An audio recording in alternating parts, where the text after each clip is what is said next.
Who wants to go on an adventure? Hello my lovely friends, it is Margaret. Welcome back to the channel, and today I am here to talk to you about 5 of my favorite fantasy books. I will be fully honest, this was the hardest one to narrow down the options because there's just so many fantasy books that I want to talk to you all about, but I did do it. This is part 5 in a 5-part series where I am recommending books for each of the teams on the Amazing Readathon. However, you do not need to be doing the Amazing Readathon to want to read some amazing fantasy, so go ahead, stick around if you're looking for fantasy books. I will also have linked down in the descriptions multiple other times that I have talked about fantasy books that I love. If nothing here tickles your fancy, check out down there because I have like so many books that I have talked about on my channel over the years. If you are doing the Amazing Readathon but you're not Team Fantasy and you stumbled onto this video by mistake, I will have all of the team videos linked down in the description box. They will all be out at this point. Everything will be there. Also, feel free to stick around because I love talking about fantasy with people and I would love to introduce you to the genre. I'm doing a very bad job of not letting my bias show, aren't I? If you are Team Fantasy, let's talk real quick. There are 5 recommendations that I think you may enjoy reading. There's also going to be 5 books that I am thinking about reading, and I would love to know which of those books you are most interested in seeing me get to when it is my turn to be on your team. I would say that coming up with a TBR of 5 books for 5 different genres is like a little excessive, but I know for a fact this is not my longest TBR, so we're just going to move on to the book recommendations now. We are going to start out with a couple of indie fantasy recommendations. If you're looking for more, I will again have a video linked down below in the description box, but these are 2 of my favorites from when I did the Spiffbo 8. I think it was 8 when I did the video on the Spiffbo 8 nominations and read 6 of those books. First one that I want to talk about is my favorite from that video, and that is Miss Percy's Pocket Guide to the Care and Feeding of British Dragons. Did I get it right? I got it right!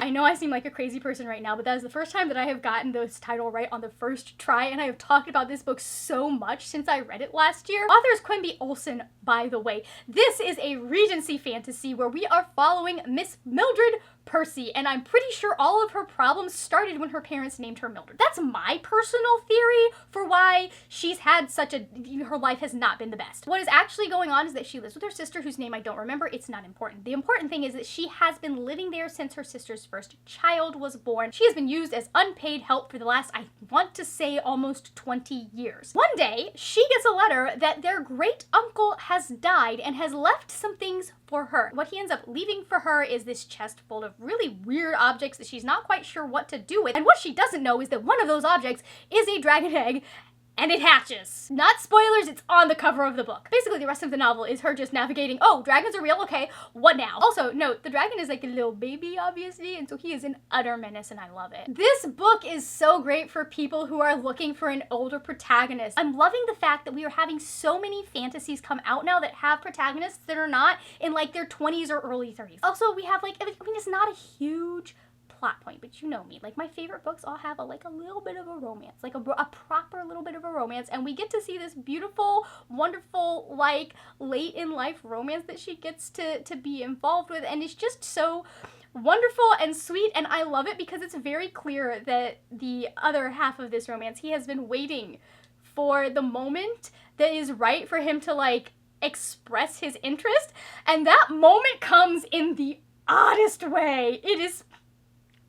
It's so great. It's one of the best scenes in the book. I just love the dynamic between the 2 of them. I love the dynamic between her and her sister's children. Her sister is a piece of crap, takes advantage of her, but I do love being able to see her, especially like work with the 2 of the younger children, as is the dragon, despite the fact that he causes so much chaos and so much trouble as they are trying to like figure out what you do with this fast-growing carnivorous reptile who is not stopping growing, and also it could be like people do not need to know it's alive, because if they know it's alive, there's a whole bunch of stuff going on there. One of my favorite parts of this book is going to be something that's not going to work for everyone, and that is that this has just wonderful voicey narration. I am a theater girly at heart. I am a Shakespeare girly, and so I adore a good fourth wall break, and the way that this novel like does that is just like beautiful. Chef's kiss. I am in love with it. I know that's not going to work for everyone, but if you think it might work for you,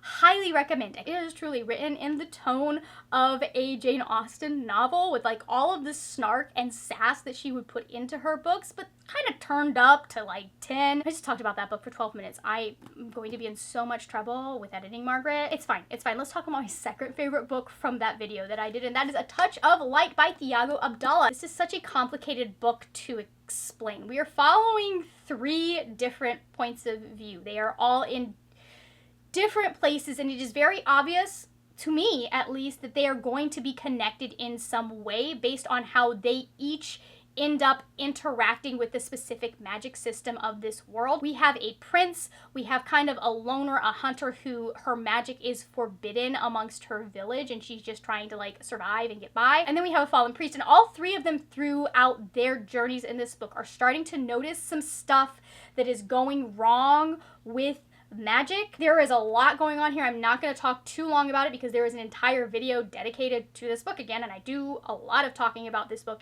in that one, this one and the last one, a lot of talking about those books in that video. This is fantastic for people who are looking for a quick, fast-paced fantasy book that gives you enough information but does not hold your hand. Thiago Abdallah is not interested in hand-holding. Like, he is very good at getting the information across in a quick, efficient way, getting you enough to like understand what's going on, but he is not going to dwell. This is also something that if you are newer to fantasy, I think is a really good book to check out. Like, it's not, I don't want to say that it's not, like, it's got rich world building. It's got a beautiful, interesting, intricate magic system. However, he has a very pared down style almost that keeps things just very streamlined. So you're not getting bogged down in a lot of the world building. You're not being confused by a lot of that. Highly recommend the audiobook if you can get your hands on that. Like, it is all around like just a good, fun, fast fantasy novel. After that, we get to the book that I'm probably going to be the least coherent on. I apologize in advance.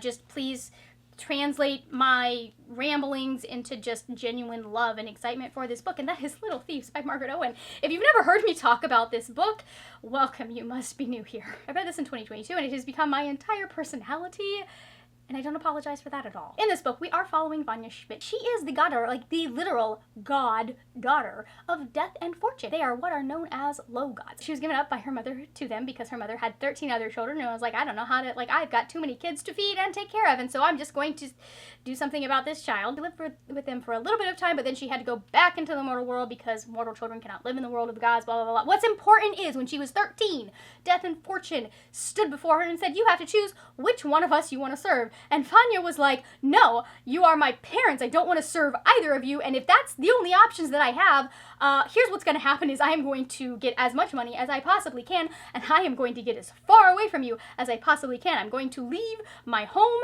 my homeland, and I'm going to find somewhere where you have no power. And so where we find her is she has managed to steal the identity of the Princess Giselle. She's spent the last year living as Giselle, and while she's been living as Giselle, she has also been using Giselle's identity to set up thefts of very rich, noble houses. She almost has enough that she is going to be able to get very, very far away from her godmothers. And then they hire a detective. This is basically, if you are a fan of Batman and Catwoman as a dynamic, as a couple, this is them, but as teenagers in like fantasy Poland. If I had known that that was the case, I would have picked this up the minute it came out. That's not even the most life-changing thing for me about this book, but like that would have been the biggest draw for me. This is like a fantastic twisted fairy tale retelling. The original fairy tale is The Goose Girl. I love Vanya. She is a stabby girl. She's a whole mood. She is a chaos gremlin. And like one of my favorite ship dynamics is when you have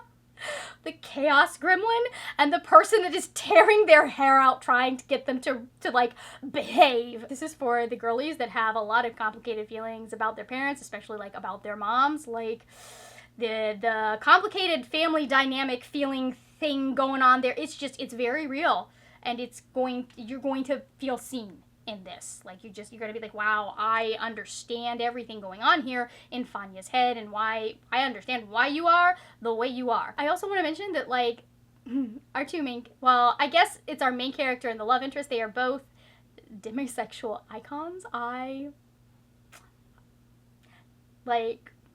wish I'd had this book as a kid. I probably would have realized a few things a lot sooner had I had this book. It also has a fantastic cast of side characters. Like, they are just so ridiculous and funny, and like just the way that they impact Fanya and the story and all of the things that she is having to like navigate, because like she's just very much like the only person I can trust to take care of me is me, and so I'm going to, and then she's like, but all of these other people care about me too. That's weird. I don't know what to do with that, so I am going to not deal with that. And they're like, no, we're gonna make you deal with it. It's great. The final thing I will say is that I really enjoy the magic system. It's very much based on Slavic magic systems. If you've read, oh god, what is the name of the book?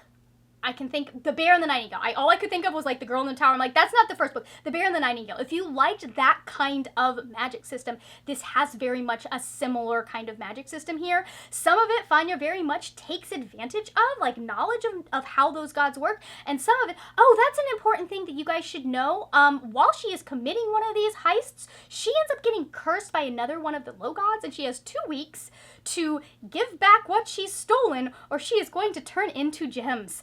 That's really important. She's able to use her knowledge of these gods to her advantage in some cases, but also she is not in other cases, and ends up having to deal with like the fallout of a bunch of different stuff. This book is, I don't know, was like the unintentional buddy read of last year's Amazing Readathon, and I would love to introduce more people to it, or to its sequel, Painted Devils, which is even better, and everything in this book hurts more if you've read Painted Devils. I'm just gonna put it out there, right out there. Moving on to what is quite possibly my most unhinged recommendation to include on this list, considering that you are going to be trying to read books as quickly as possible. All I can say is that all of these books have fantastic audiobooks involved. I would suggest involving the audiobook in this one.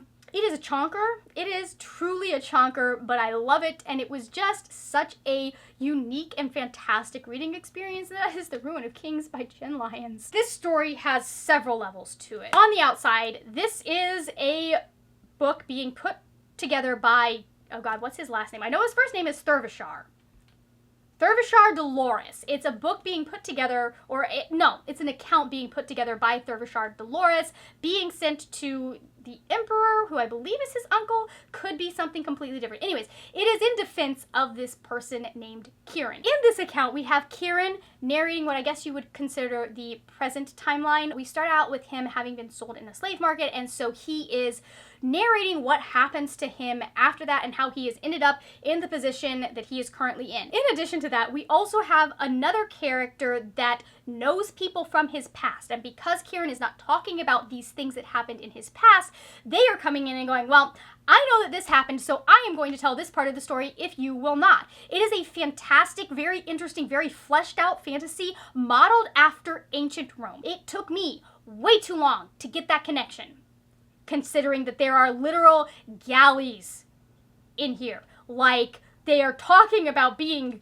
people chained to benches rowing the galley, and it took me halfway through the book to make that connection. This is another one that I love because there are fourth wall breaks in this book. In this case, they come in the form of footnotes that Thurvishar is leaving to provide context, but like, his tone of voice is just so funny. He ended up being my favorite character just based on the footnotes alone. I didn't even need to get like what we get at the end from him for me to be like, this is the dude.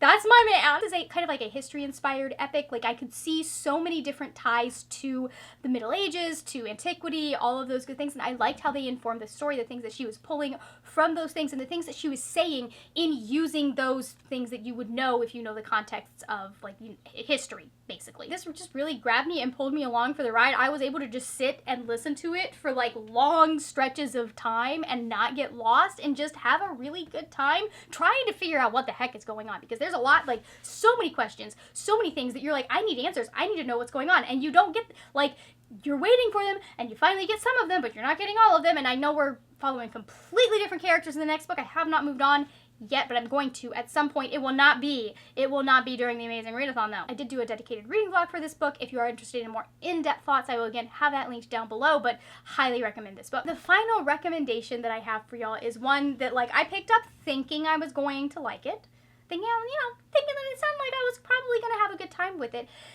And then I fell in love with it, and that is We Hunt the Flame by Hafsa Fazell. There are multiple points of view in this story. Some of them spoil things for things that happen later, so I am just going to talk about Saphira and Nasir for now. Basically, in the land of Aralia, magic has been, I don't know if it's taken captive is the right word, but basically magic has been removed from the land. And each of the 5 different kind of countries deal with their own specific curse that is involved in this removal of magic. Saphira's particular part of Aralia, it is very, very difficult for them to get things to grow. And so she actually ends up going into this very, very creepy, dark forest to hunt. Most people who go into this forest lose their minds, and she is able to go in and come back out without any real ill effects. Because of that, she ends up getting picked to go on a quest to go and find the book that is responsible or involved with the magic being taken away. We also have Nasir. He is the crown prince. He has also been forced by his father to be an assassin. He is known as the Prince of Death. And his dad is like, hey, you're gonna go with this group. And when Saphira finally finds this book, I want you to kill her and take the book from her. This is a found family magical adventure. Don't get me wrong, there is some like real family involved, but like it's a group of 5 people on a quest, bonding and like finding camaraderie and finding support in each other that they have not been able to get in their day-to-day lives. I mean, Nasir, there's a whole thing going on with that poor boy and everything going on with his family, and like that is so complicated. And he really needed friends. I love this group of people. They're fantastic. They are fleshed out. The way that they end up working together and getting to know each other and supporting each other and all the relationships that are built between them, like not just between Saphira and it, like they all build relationships amongst each other, and I just loved watching that happen as I was reading this book. I also loved the interesting way that Hafsa Fazell creates this desert fantasy and this magic system, the things that are going on in the different lands. Love like the setup of all of these lands having their own little specific curse, and the fact that we see what happens when magic is misused and when it is taken, like we see the effect that that has on the population when this thing that they were used to having and was built into their society and their culture is taken away very suddenly. It really grapples with the consequences of magic and how that affects people. I will say this one, it has an audiobook. I've heard people do not like it. I didn't have a problem with it, but there were a few places where you could tell they had to edit in some corrections. So just go into it knowing that, but I enjoyed it. Getting into the books that I am thinking about reading. Starting with A Gathering of Shadows by V.E. Schwab. This is the 2nd book in the Shades of Magic series. This is the series that made me realize that I love reading books about angry, stabby girls. It fulfills a part of my soul. There is a level of catharsis I cannot find with any other female protagonist. I should probably unpack that in some sort of therapy, but none of the therapists in my area take my insurance except for the one that I used to work for. I am rereading the Shades of Magic series because I wanted to do that before I continued on with like the second, like it's not, like it's a continuation in the world, but it's its own separate series.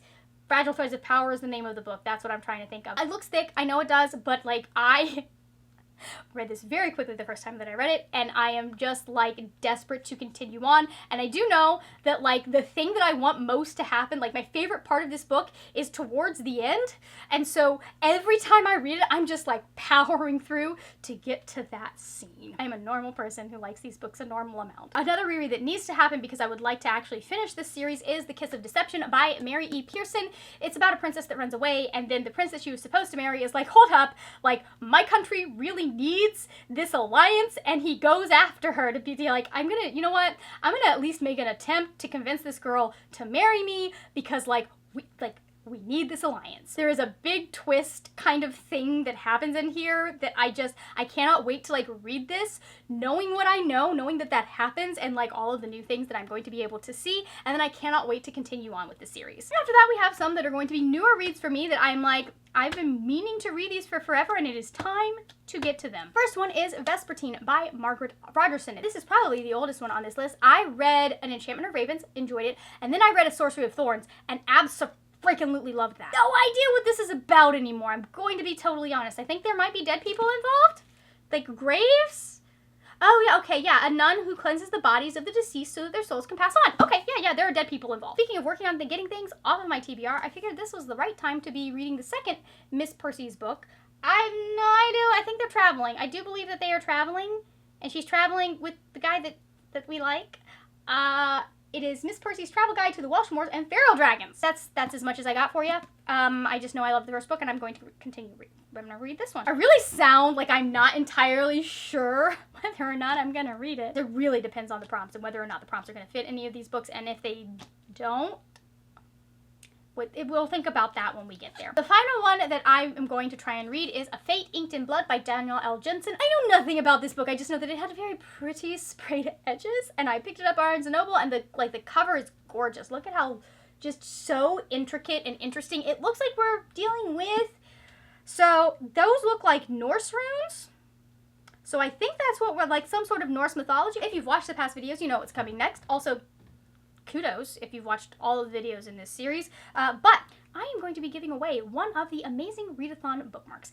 I ended up with 2 because of how I ordered my bookmarks. I don't need 2. I do not. I have this, and then I have 5 more for each of the different genres, so I don't need this one, and I would love to get it to one of y'all. Here's what you need to do if you want a chance at this little guy ending up in your mailbox. First, you need to go, and I will have these linked down below, you need to go and share the announcement video for the 2024 Amazing Readathon. Share it on your social media platform of choice. After that, I want you to come back to whichever one of these recommendations video is for your team, and I want you to leave in the comments, number 1, a book that you are excited to get to for the Amazing Readathon, and then number 2, just let me know what social media platform you posted on and what your username is on that social media platform. The giveaway is open until 11:59 Eastern Time on June 1st, and I will announce the winner on June 2nd during my sprint, which start at 11 a.m. Eastern Time. All right, I have given you 10 fantasy books that you might want to check out for the Amazing Readathon.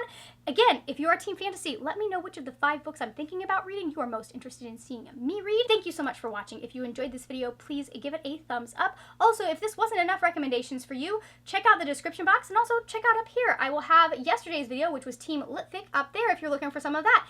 That is it for now, my friends. Happy reading, and I will see you later when we will talk about more wordy, nerdy things.